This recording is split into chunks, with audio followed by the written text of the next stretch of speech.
காலமா எவ்வளவு பாலியல் கொடுமைகள் நடந்துட்டு இருக்கு. பெண்களுக்கு எதிராக எவ்வளவு குற்றங்கள் நாளுக்கு நாள் அதிகரிச்சுக்கிட்டே வந்துட்டு இருக்கு. 2 வயதுல இருந்து 80 வயது மூதாட்டிகள் வரையும் இங்க வந்து வன்புணர்வுக்கு ஆளாகிட்டு இருக்காங்க. தினமும் மிகப்பெரிய அளவுல இந்த செய்திகள் வந்த வண்ணம் இருக்கு. சட்டம் ஒழுங்கு மிகப்பெரிய அளவுல லூஸா இருக்கு அப்படின்றத தினமும் நம்ம மீடியா மூலமா பார்த்துட்டு இருக்கோம். இது எதுக்குமே ஐயாட்ட இருந்து ஒரு அறிக்கை வரவே இல்லையே.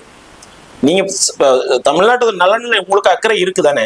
தமிழ்நாட்டு மக்களே உங்களை உச்சத்துல உட்கார வச்சு கொண்டாடிக்கிட்டு இருக்காங்க தானே? அப்ப இந்த தமிழ்நாட்டு மக்கள் மேல உங்களுக்கு ஒரு சின்ன அக்கறை இருக்கணும் இல்லையா?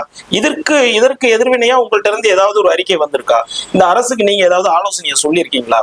இதை எப்படி இந்த சட்டம் ஒழுங்கெல்லாம் எப்படி சரி பண்ணுங்க, இந்த பிரச்சனை வராம இருக்குன்னு ஒரு அறிக்கை விட்டுருக்கீங்களா?